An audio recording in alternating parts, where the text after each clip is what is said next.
Recording again. Hitting the bumper.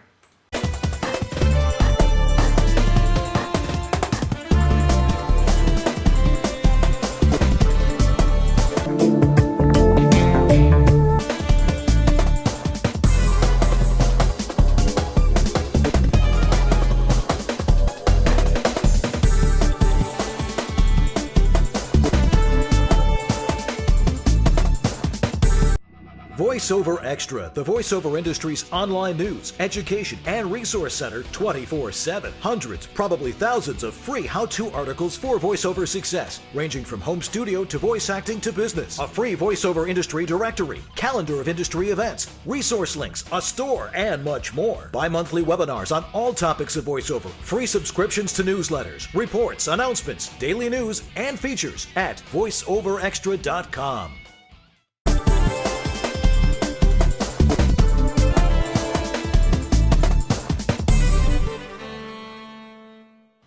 And we're back! And my actual face is there now, supposedly. Okay, so we're back. Dan Leonard here and George Whittam, and we're here on East West Audio Body Shop. And we're here again to solve your problems in your home voiceover studios. And now you can actually see me and, see that my mustache isn't quite as curly as it should be. But anyway. But we've got more guests coming up, and we have our next caller on, do we not, George?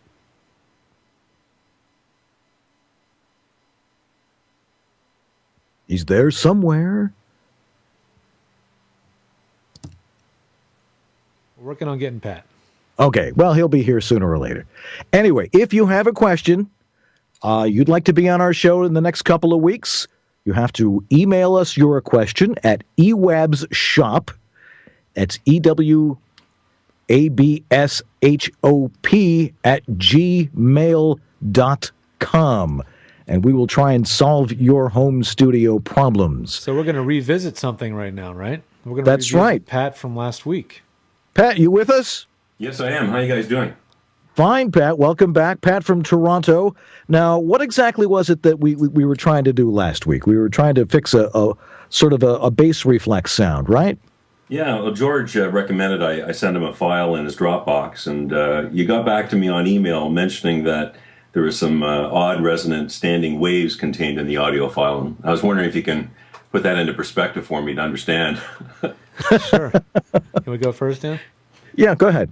Go ahead, Dan. You go first. While you do that, I'll load the wave file that I had. Okay. We can play All right. back.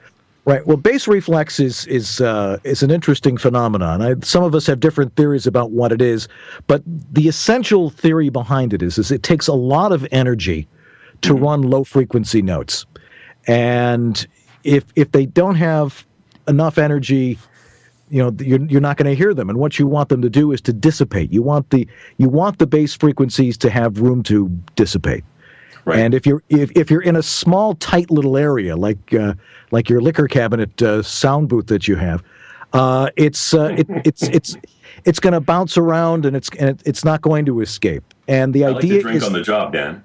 Well, it helps. That's what gives you that nice mellow really tone. helps. Exactly. So what you need to do is, again, we have different ideas of how to do this, and both of them probably work. One of the things that we would suggest is to back away from the actual thing and not talk directly into it. You want the box that you have, which is lined with Orlex foam, to absorb the sound. But if you get into there, then you're not creating enough space for things to dissipate.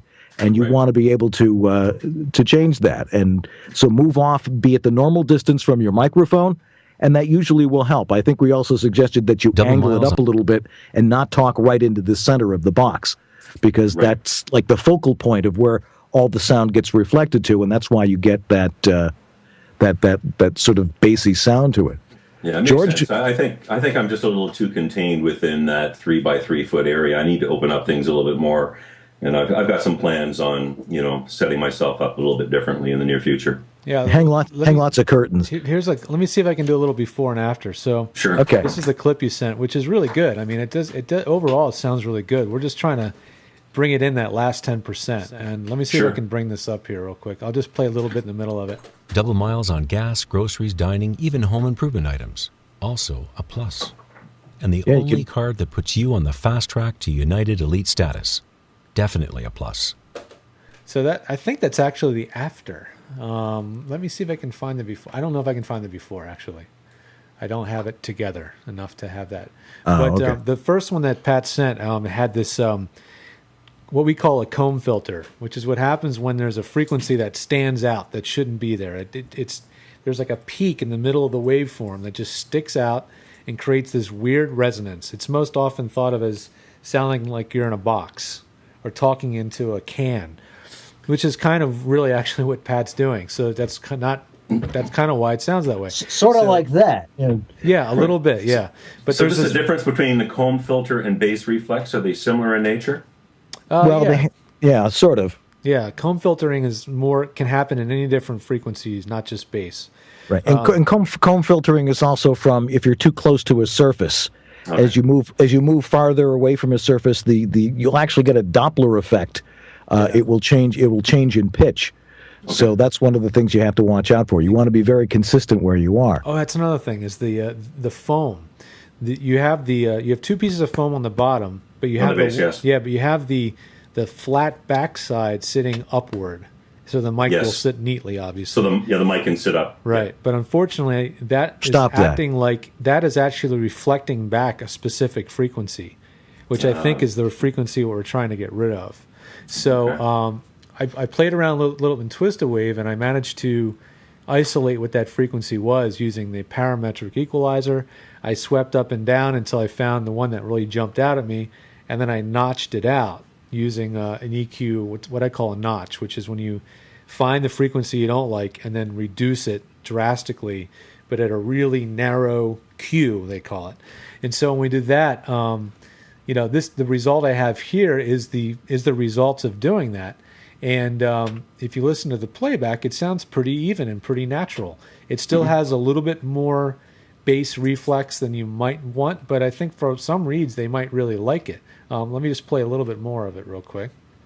So go ahead, move to the front of the line, zip off to Napa or maybe Hawaii, because when you've got the card that turns miles into free flights, hotel stays, car rentals, and more, now you're getting somewhere. I mean, it sounds pretty rich and full, a little bit radio sounding. It sounds a little, and it's because of the processing going on, acoustically processing your sound. So one other thing that we could be doing is I would flip that bottom piece of foam first of all, get it so it's sticking its little cones up. And I know it's going to make it a little harder for your mic. You might have to come up with a different arrangement, but try that. And then for the bass part, we might need to add some denser material inside there. The foam just isn't dense enough to absorb all that low frequency energy. So we might need to put some fiberglass or Roxol fiberglass panel in there. And a company like ATS Acoustics sells some really reasonably priced panels. And if you could throw two 2x2 panels in the back of the thing and stick them in the corners, it might change it completely and just get rid of it and make it very flat and natural sounding. Right. You're not too far I should off the add mark. that I do have 2 panels in the back corners just to eliminate that 90-degree corner. So you're suggesting even more than that? It might be just the panel, the stuff you're using, the panels, what are they made out of? Foam or? Just the Orlex foam, yeah. Yeah, the foam doesn't have the density. Okay. You need to control low frequency, you need more density. Okay. So the foam's doing well on everywhere else, just not in the bass range.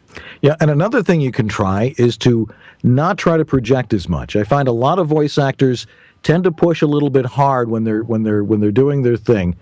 The less you drive your voice, the less volume is going to go in there, and less is going to bounce around, and that tends to help a lot too.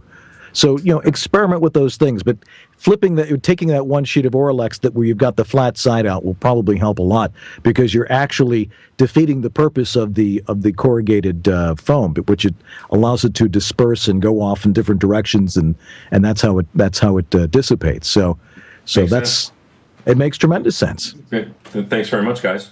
You got Pat? it, absolutely. Great show. We'll stay in touch. Keep up the good work up there in Toronto. Thank you. Appreciate it. See you, Pat. All righty. Bye. Well, we are East West Audio Body Shop. Dan Leonard here in the East, George Whittam out there in the West in the sunshine. And again, it's been a bit of a rough week. You've had a move, and but we've got it together. I don't think we haven't cut out our signal at all, except deliberately once. And we know there's lots of people out there listening. Again, if you have a question, you want us to help you solve a problem with your home studio, it's ewabshop@gmail.com, or you can go to our Facebook page, and we'll be able to get your question from there. And of course, George and I are always available for private consultation to help you with your home studio and try and get it running the way you want, and of course, up to the standards that we think everybody should have. And those are always different. But anyway, we've got a special guest coming up in just a couple of minutes, the great Joe Cipriano, one of Hollywood's best-known voices on imaging and promos and things along those lines.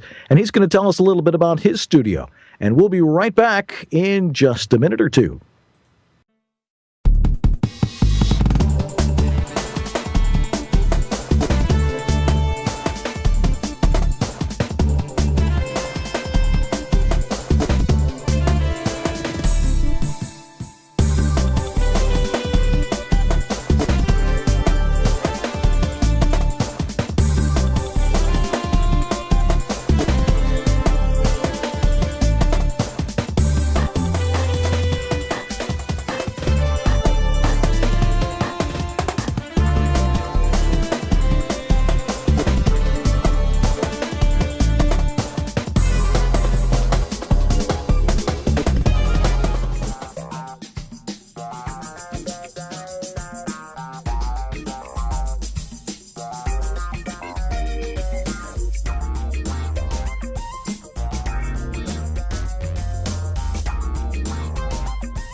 And welcome back to East West Audio Body Shop. Dan Leonard here along with George Whittam. And with us right now, our very special guest this week from Hollywood, one of our favorite voices, Joe Cipriano. Good afternoon, Joe. Well, hello there, boys. How you doing? We're doing just dandy. You know, I was thinking that you said you're available for consultations. You're also available for bar mitzvahs as well, aren't you? I am, actually, and I do about That's 5 of those a year. I love that. That's so good. Thanks for coming on the show, Joe. I really appreciate it. We only asked you this week. Oh, it's good to be here. How you doing today, George? How was the move? Oh, my gosh. It actually went really smoothly. I mean, I was smart enough to get the studio set up yesterday, so that today I just had to move the rest of the contents of the house. And I told everybody, like, literally 30 minutes before we went to air, I was returning my U-Haul and coming back to the house. And, I mean, seriously. So, I mean, by the seat of the pants. I mean, it feels like real. I've never done real radio, but it feels like that. Everything's happening at the last minute kind of thing, and you're just pulling it off by the seat of your pants kind of feeling. But it's fun. It's like a rush. We're having a great time with it. Yeah. Now, Joe, it's great that you're with us. It's great that you're with us this week, and you've had a great career so far in doing lots of interesting stuff. Now it's over. Yeah, I know. Well, you'll get a lifetime achievement award for it. But right, exactly. When did you start in the voiceover business, and where are you from originally, and how did you end up in Hollywood?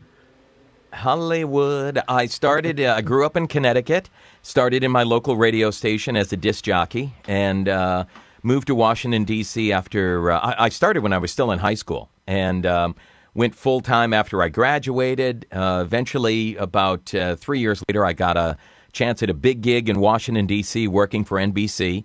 And I moved down there, and that's when I started thinking about voiceovers and about network voices, and started hearing people like Ernie Anderson, who used to do The Love Boat. Yeah. And, Danny Dark and those kind of guys. And so I kind of set my sights on wanting to get into voiceovers, and specifically into network voiceovers. And met my wife at NBC in Washington. We moved out here. Ann and I moved out here in the early 80s, and I just started looking, for agents, and was lucky enough to start booking my some early work. Like I started doing movie trailers for movies like Fast Times at Ridgemont High, and Porky's, and Bachelor Party, and all those kind of teen movies. And the big break was in 1988. I was on the air at KISS FM in Los Angeles, and the head of marketing happened to hear me driving home. The head of marketing for this new network that just happened to be called Fox. They'd only been on the air for about 6 months. And he said, I like that voice. And that's how I really got my first big break when they called me in. Right. And that's the rule in radio is always be your best, because you never know who's listening. And a lot of jobs listening. Yeah, that's right. Yeah, and and a lot of jobs have been found that way, and of course, a lot of jobs have been lost that way too. Anyway, so I was very fortunate. Apparently, and we're all the more fortunate for it. The rest of us too. And you've been very, very generous with teaching and sharing a lot of your knowledge about how to record properly and things like that. When did you start when did the idea of having a home studio come to you, and what did it originally involve? My first home studio actually was when I was about 15 years old, and I was living in Connecticut, and I had visited the local radio station, and I saw how it worked, because at first I thought, at about 14 years old, I thought that there were really singers and groups at the radio station singing. So then when I found out that they were playing records and that the jingles were not a group of people singing, the call letters, I built a little radio station in my home. I had my very first home studio when I was about 14 or 15, and had a little AM transmitter. And that's what, started the idea that, so it wasn't so foreign to me that you could have a home studio, because I always had a home studio, Mm-hmm. It was little Radio Shack, turntables and things like that. But my very first professional, very first professional studio was 1984. My wife, Ann, knew that I wanted to someday build a home recording studio. And I was working for Fast Times at Ridgemont High, all of those trailers. I was doing it out of a studio called Prism Recording in Hollywood. And Ann contacted the owner, Pat Prendergast, and said, it's Joe's birthday coming up. I want to get him something really special. I want to get him that microphone that he always talks about, that Neumann U87.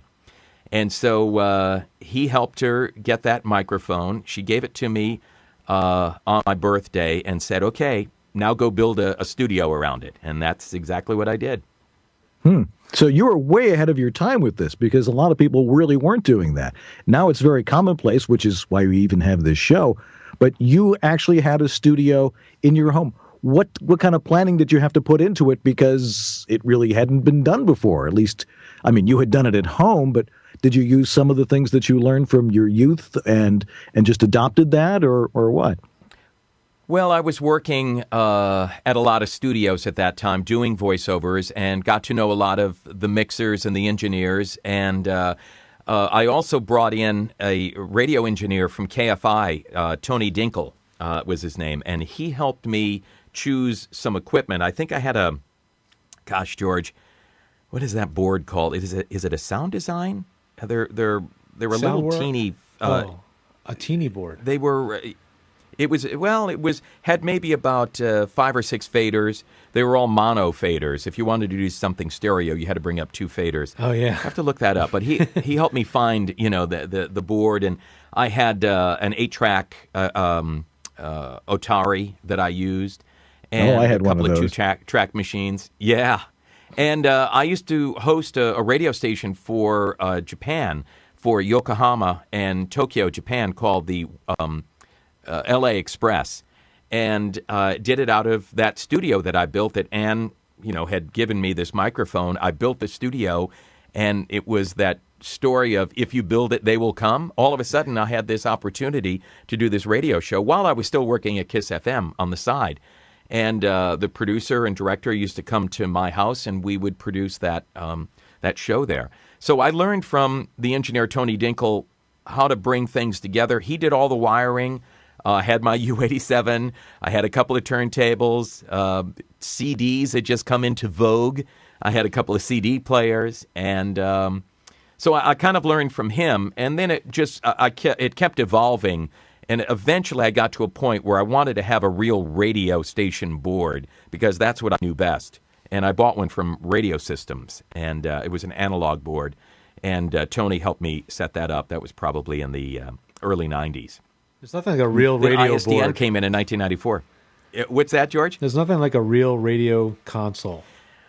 I love it. And, that's what I have here right now when I'm speaking, through at the moment. It's made by Logitech, and George knows it very well because George designed this booth that I'm in at the moment.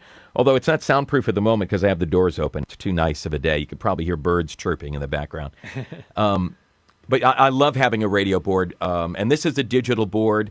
All of the faders, there are 6 faders, and they're all assignable. So I have a lot of different outboard gear. I have 2 ISDNs, 2 Zephyrs. I have an Avalon M5 as my preamp. I also have a Uri LA4 compressor limiter that I'm not on at the moment. I only use that when I do radio station imaging. And a couple of CD players. We have a great digital patch bay, analog patch bay. I mean, I am hooked up. Really? I mean, what's the majority of the type of work that you do that you require a lot of this gear? I hardly use all I use for doing network promos for CBS and Fox and all of the syndication work that I do.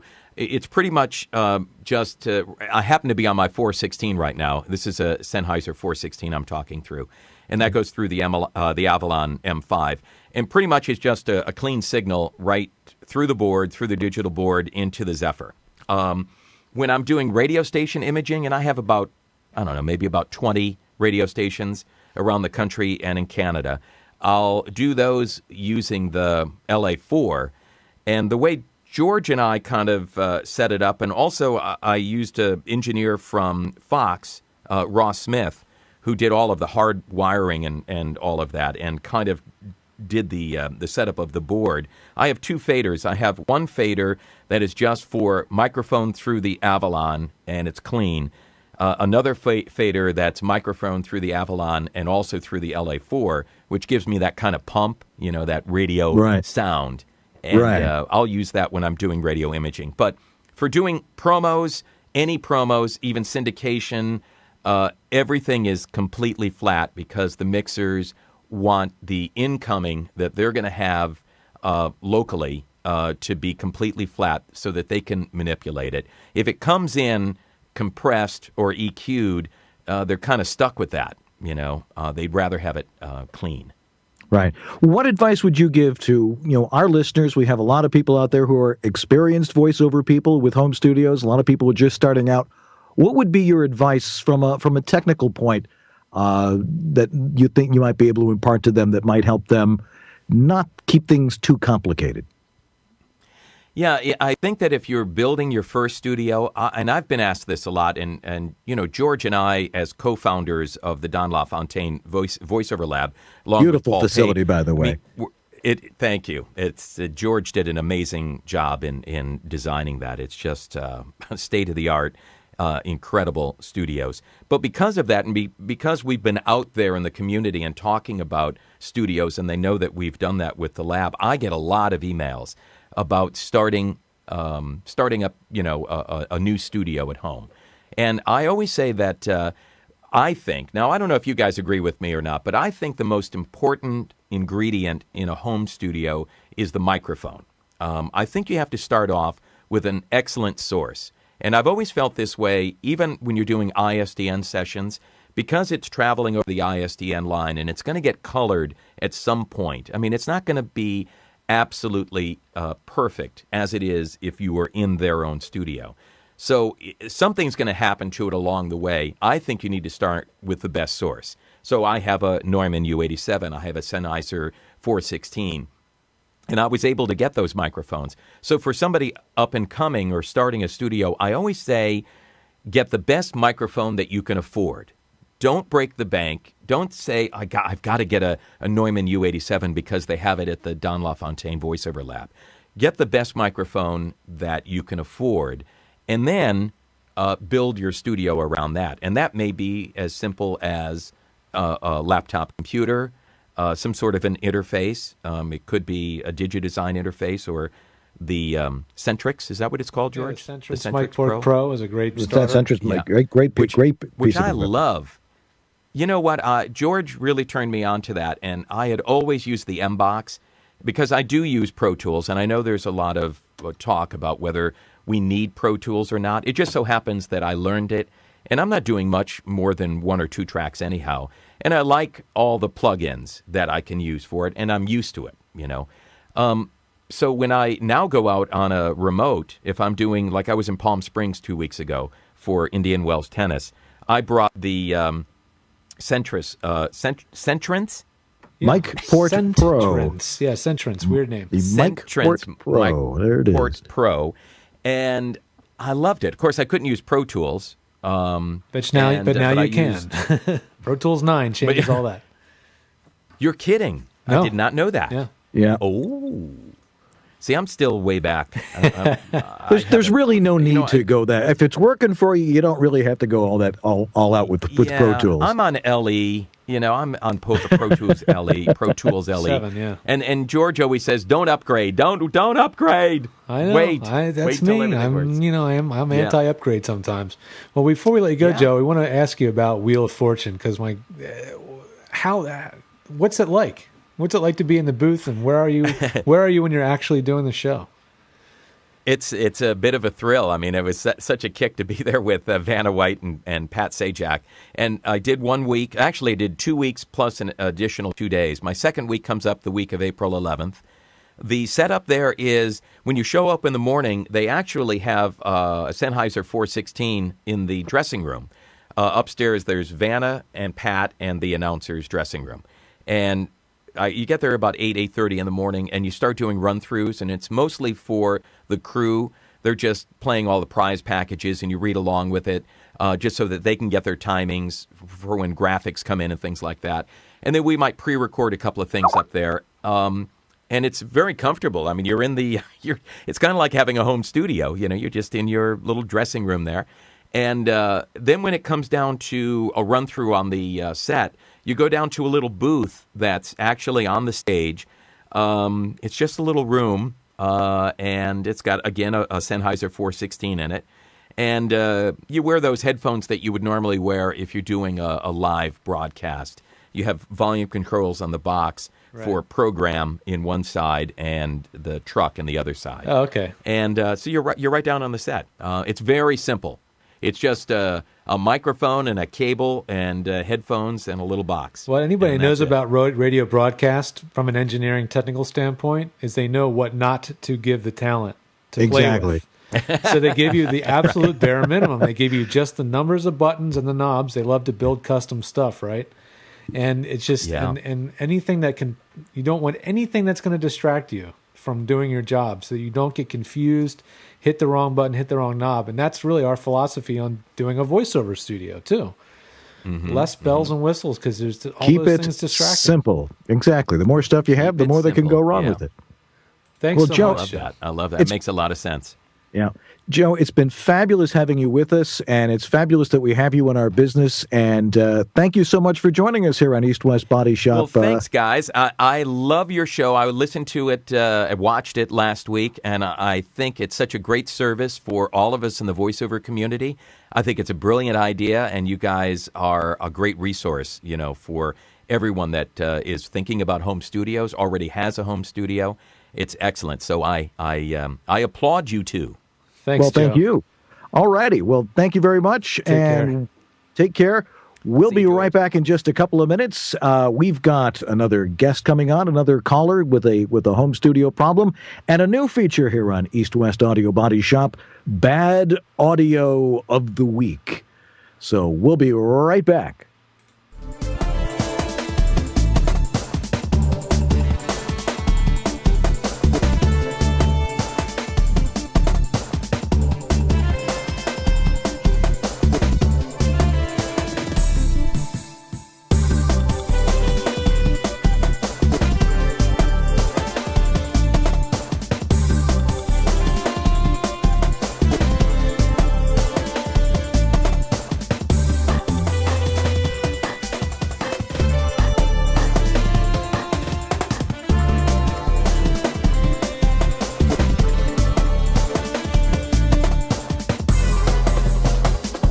World of voiceover, whether you've got years of experience or you're a newbie, having a home studio is essential. A home studio is a unique environment. Every voice is different, every room is different. Advice from friends is great, but you need someone with the experience of setting up hundreds of home voiceover studios. I'm Dan Leonard, the home studio master. Let me show you the best place in your home to set up, the right equipment, and how to properly use recording software. Plus, I troubleshoot your home studio nightmares. Wherever in the world you are, having a home studio is essential, but that doesn't mean you have to be a recording engineer. Let me show you how easy it is. Go to homestudiomaster.com or email me at homestudiomaster@verizon.net. I guarantee results. In the modern world of voiceover,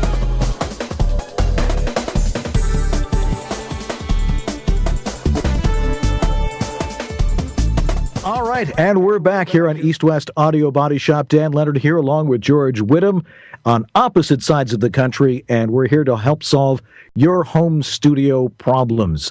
And we've got another feature coming up in just a couple of minutes called Bad Audio of the Week.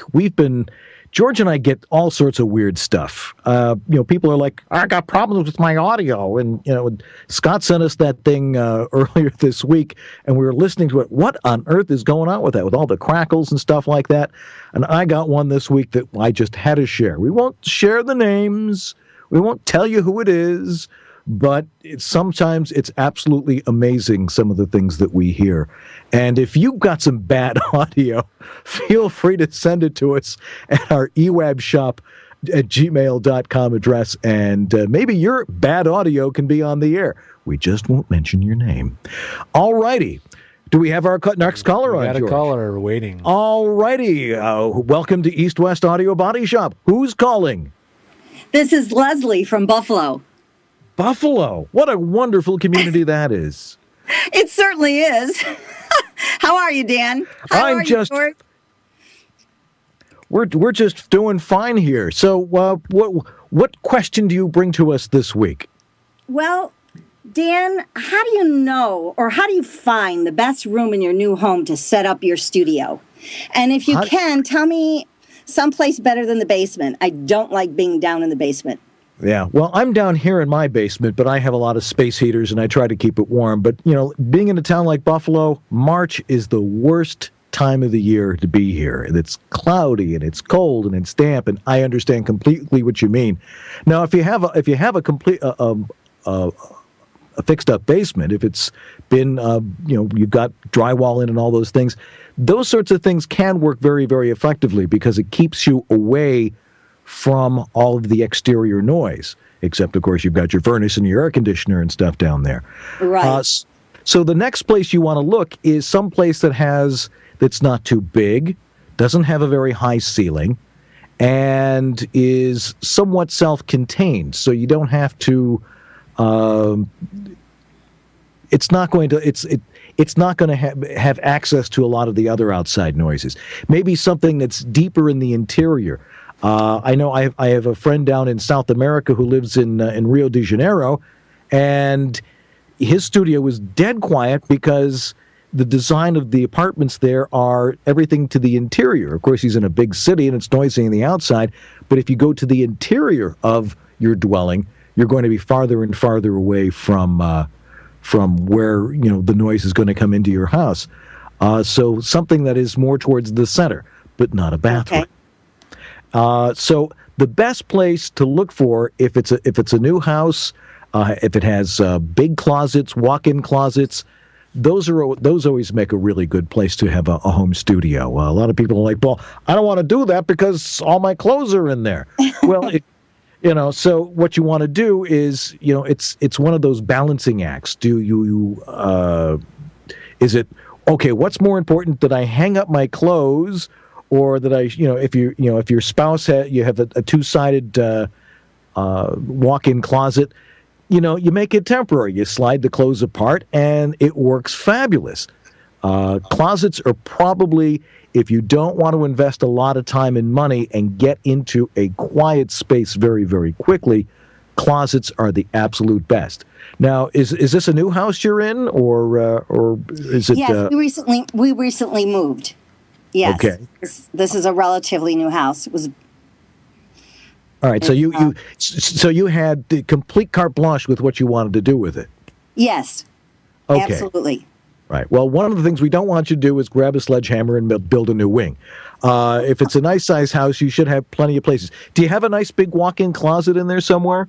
Yes, I do. Up on the second floor. Okay. And is it like connected to a bedroom? And is it actually being used, or? Well, we're not using it right now. I could easily take the shelves off. It's probably in an area that you've discussed as being a very good inside space. There's a door on both ends of the closet because there's two rooms on either side of the closet. But the closet itself is a reasonable size space, and I might be able to, gesture to my heart's content when I'm recording in this space. How big is it? Oh, let me see. Maybe a 6 by 8. Okay, it's a big closet. That's a big walk-in closet, but there's nothing in there right now except shelves. Just so the best thing for you to do is, if you can set up your recording area, your computer away from there, keep it out of the closet. Use the closet as a sound booth on itself. As your soundproof booth. And if it's an interior closet, it's probably insulated on both sides, because modern houses, especially houses in Western New York, where it gets damn cold in the winter, there's a lot of insulation around it. That will also act to keep some of the exterior noise out. Okay. With a home studio, the biggest challenge you've got two major challenges with building a home studio. One is noise coming from the exterior, and then preventing the noise from bouncing around the rest of the room. So you get what we call sound reflection or slapback. And we want to prevent that. So an interior closet is best for that, especially an insulated interior closet. So the thing to do in there is to line it with acoustic paneling, acoustic foam. Okay. And then what you do is you experiment slowly to see what it is that you can do to make sure that the sound doesn't bounce around. Maybe use experiment with a room divider and see if you can tune the room that way. It's somewhat of a trial and error type of process, but eventually you'll get to it. And what we'll do is as you do that, we'll listen to some of the recordings that you do from there, and we'll see if it's tuned right. And once you get it right, you just keep it that way, and you just hit record on your recorder, you close the door to your closet, you walk in there, and you've got your quiet little space. Sounds good. Excellent. Well, thanks for joining us this week. Thank you both very much. Take care. All right, Leslie, you have yourself a good afternoon or a good evening or whatever. Just you too, guys. Stay warm. I will try, Dan. All righty. Well, have we... It's easy to get on our show, folks. All you have to do is email your questions to ewabshop@gmail.com, and we will be happy to get you on the show, especially if you've got a really weird problem. And speaking of weird problems, are we ready with our last segment here today, George? Bad audio of the week? Yes. It's now time for... Bad audio of the week. Bad audio of the week. I know that promo's in there somewhere. I know. I lost it.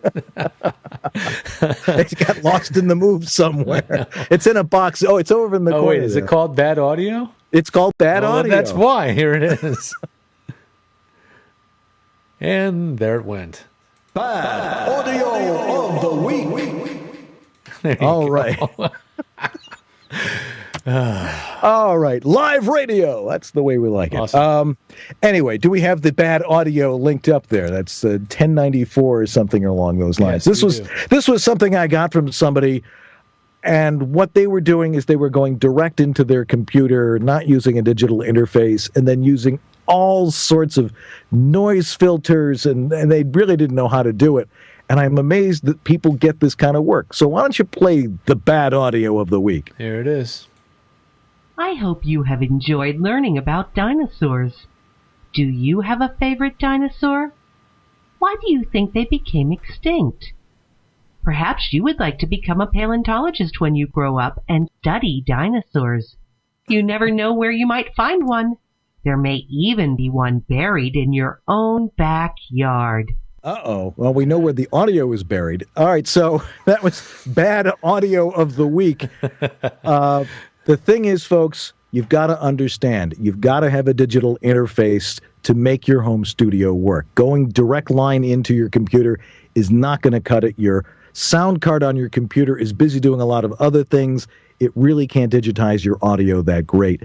And what we do for this person is got them a digital interface, and it made a quantum leap difference in her audio, and now she sounds sweet.